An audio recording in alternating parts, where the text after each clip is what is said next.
আজকের রেসিপিতে আছে হাঁসের মাংস। তো প্রথমে দিয়ে দিলাম কড়াইয়ে তেল, তারপরে দিয়ে দিলাম আলু ছেড়ে দিলাম। তো আজকে উনুনে রান্না করছি, কারণ উনুনের হাঁসের মাংসর টেস্টটা খুবই ভালো হয়। তো আমি হাঁসের মাংস এখানে দিয়ে দিলাম, তারপরে এখানে আলুটা উঠিয়ে নিলাম, তারপর দিয়ে দিচ্ছি এখানে আছে আদা রসুন পেঁয়াজ লঙ্কা আর জিরা পেস্ট, আর এখানে কুচনো পেঁয়াজ, তারপর এখানে আছে হলুদ লবণ ধনে গুঁড়ো আর শুকনো লঙ্কার গুঁড়ো। তো এবার তেল দিয়ে দিব, তারপরে এটা ভালো করে মাখিয়ে নিতে হবে, কারণ মাখানোর ওপর সব ভর করে, কারণ খুব টেস্ট হয় এটাতে। তো এখানে গোটা রসুন দিয়ে দিলাম, কারণ বাড়িতে অনেকেই পছন্দ করে।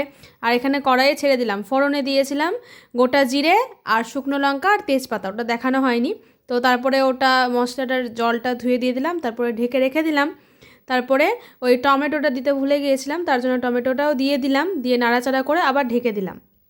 তারপর উঠিয়ে নিয়ে দেখো কত সুন্দর কালার এসছে একটা, মানে দারুণ, মানে গন্ধটাও খুব সুন্দর। তারপরে আবার মাটির কড়াইয়ে রান্না হচ্ছে, মানে বুঝতেই পারছো কি হতে পারে একবারে। আর অ্যারোমাটাও খুবই সুন্দর এসেছিলো, মানে খেতে তো খুব ভালো এসছে। তারপরে আলুটা দিয়ে দিলাম, তারপরে নাড়াচাড়া করে এই যে তোমরা দেখে নাও কত সুন্দর কালার এসছে, আর তেলও কত ছেড়েছে। এরপরে জল দিয়ে দিলাম, গরম জল দিয়েছি, ঠান্ডা জল দিইনি। তো আবার নাড়াচাড়া করে নিয়ে এরপর দিয়ে দিব বাড়িতে তৈরি করে নেওয়া গরম মশলা। এর মধ্যে আছে গোটা গরম মশলা, তারপরে জিরে আর গোলমরিচ আর শুকনো লঙ্কা ভালো করে রোস্ট করে নিয়ে ডাস্ট করে নিয়েছে, তারপর ওটা দিয়ে দিয়েছে। তো বাড়িতে তৈরি করে নেওয়াই ভালো গরম মশলাটা। তো এখানে পরিবেশন করছি ভাত দিয়ে।